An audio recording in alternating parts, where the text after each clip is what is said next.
এবার দুর্নীতির ছাপ লাগলো ড্রাগ কন্ট্রোল দফতরের আধিকারিকের বিরুদ্ধে। ঘুষখোর এমনই পোস্টার নজরে এলো জলপাইগুড়িতে। ওষুধের দোকানের কর্মরত ব্যক্তিদের জন্য এক্সপিরিয়েন্স সার্টিফিকেট যাচাই করার দায়িত্বে থাকেন ড্রাগ কন্ট্রোল দফতরের ইন্সপেক্টররা। কিন্তু সেই সার্টিফিকেট জালিয়াতি ও ঘুষ নেওয়ার অভিযোগ উঠল জলপাইগুড়ির ড্রাগ কন্ট্রোল দফতরের একজন ইন্সপেক্টর রাজিউল আলমের বিরুদ্ধে। জলপাইগুড়ি জেলা স্বাস্থ্য দপ্তরের উল্টো দিকে বাণিজ্যিক ভবনের দোতলায় রয়েছে ড্রাগ কন্ট্রোল দফতর। দফতরে ওঠার মুখে সিঁড়িতে একাধিক পোস্টার স্থানীয়দের নজরে আসে। পরে দফতরের আধিকারিকরা সেগুলো দেখতে পান। এদিকে অভিযুক্ত আধিকারিক ঈদের ছুটিতে রয়েছেন, ফলে তার অনুপস্থিতিতে কিছুটা হলে অস্বস্তিতে অন্যান্য আধিকারিক ও কর্মীরা। দেখেছেন কে ফেলেছে বা কখন পড়েছে? কখন চোখে পড়লো পোস্টারটা? আমরা আইসে চোখে পড়ছি। আমরা যখন 8:30 দরজা থেকে আসছি তখন দেখেছি আমরা পোস্টারটা লাগানো আছে। আসলাম এখন এসে দেখলাম এই দুটো পোস্টারটা দেখে কি ভালো লাগলো? অবশ্যই ভালো লাগার কথা নয় না। আপনার কি এই ধরনের কোনো ঘুষের কোনো অভিজ্ঞতা হয়েছে এই অফিসে এসে? তাহলে এই ধরনের পোস্টার ফেলার উদ্দেশ্য কি হতে পারে? তো আমি কিছু বলতে পারবো না, কে বা কারা করছে বা কি ব্যাপার।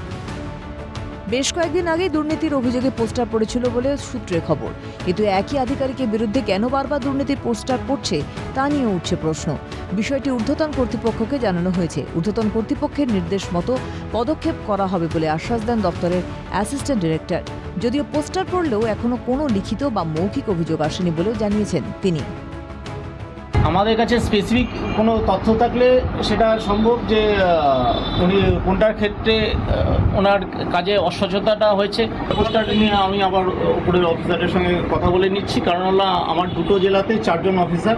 কোনো অফিসারকে যদি কাজ থেকে সরিয়ে দেওয়া যায় তাহলে আমরা যাও কাজ করতে পারছি সেটা অনেকটা কম হবে। এটা রাজনৈতিক চক্রান্ত বলে দাবি জলপাইগুড়ির তৃণমূল সম্পাদকের। তবে অপরাধ করলে সরকারের বিরুদ্ধে পদক্ষেপ নেবে বলে আশ্বাস দেন তিনি। এটা চক্রান্ত আমাদের মনে হয়, এরা একটা পোস্টার লাগিয়েছে, এটা আমাদের ধারণা। সৎসাহস থাকলে তারা অভিযোগ জানাক, তদন্ত শুরু করেছে। যদি এরকমভাবে কোনো ঘটনা ঘটে থাকে, কেউ যদি অসাধু কোনো কাজের সাথে জড়িত থাকে, অবশ্যই সরকার তার পদক্ষেপ গ্রহণ করবে। রাজ্য সরকারকে কটাক্ষ জলপাইগুড়ির বিজেপির সহসভাপতি। তিনি বিচার বিভাগীয় তদন্তের দাবি জানিয়েছেন।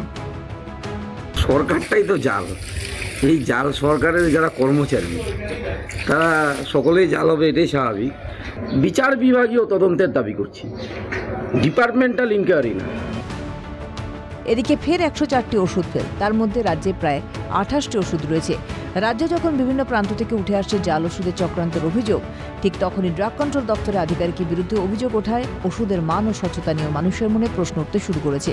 ওষুধ কিনতে এবার ভাবতে হচ্ছে আমজনতাকে। যে ওষুধ খেয়ে সুস্থ হওয়ার কথা, সেই ওষুধ খেয়ে আরও অসুস্থ কিংবা ঘটবে না তো প্রাণনাশ? জলপাইগুড়ি থেকে তিতাস পালের রিপোর্ট, ক্যালকাটা নিউজ।